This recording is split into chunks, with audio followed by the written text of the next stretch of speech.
white male. So Beverly, the Trump administration, Schumer said 83% white. Does that ultimately hurt them, or do they come and say, hey, listen, it's all about diversity of ideas, not necessarily diversity based on skin color? I wish it was about the diversity of the ideas, and in this case, I want to just know if this gentleman is qualified to do the job, and we didn't hear anything other from Senator Schumer about his qualifications. It was purely about the color of the skin, and I do get extremely concerned when we do almost this race-baiting rhetoric. I want to talk about real content. I want to know what's going on with individuals, and when we make any type of decision by someone as it must be about race, I think we do a great disservice to the race discussion that we need to have and are having across the country.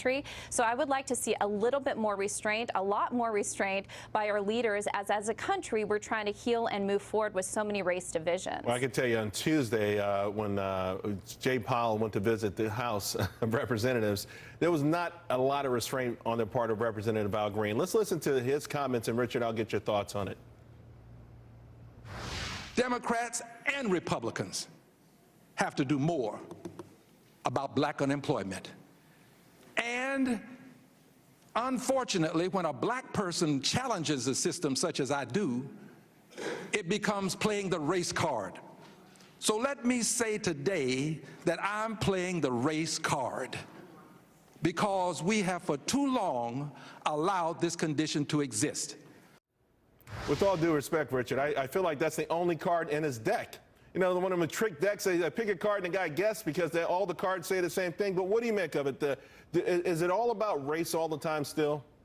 No, I mean, it's not all about race at all. And I think to go back to the point that was made earlier, I'm not really sure if we as a nation are having a brave or bold conversation about race as we speak right now. I think we have a president who has, you know, his White House, there's not one senior White House official who happens to be African American. And here, if you want a diversity of ideals, and put people from diverse backgrounds in the room, and you'll have a diversity of ideals. This ideal that you can have a diversity of ideals with people who come from the same walk of life seems to me to be a non-starter.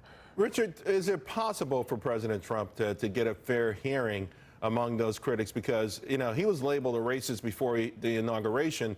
And to be quite frank with you, let's be honest, George Bush, who had high-profile black people, Condi Rice and others working for him, was labeled a racist often as well.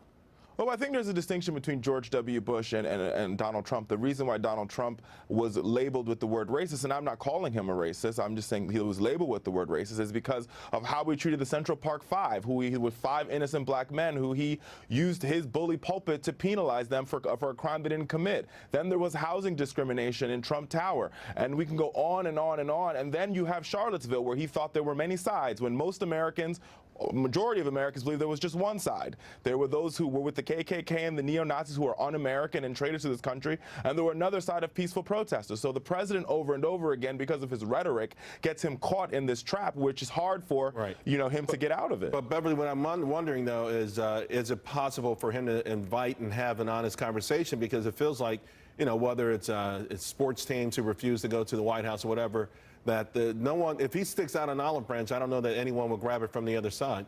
Well, I feel this is an opportunity to say I'm a Golden State Warriors fan. So I will say personally, I understand why they didn't go to the White House, because the president rescinded that offer. I think a lot of this has to do with his rhetoric. You mentioned a lot of examples there about Charlottesville. I'm not sure if his actions show what people accuse him of, but his rhetoric doesn't help him. That's why the conversation of this is so important. And that's why we're also seeing, and I think wrongly so, Democrats automatically shooting to whatever decision the president makes. It must be racist in nature, and I want us to have a deeper discussion. Let's really get into the issues. I agree. It would be good to have more diversity, maybe in the administration, but that doesn't mean that these decisions are made by racism. Can I just make one point? I'll make one point. You gotta hurry up, buddy.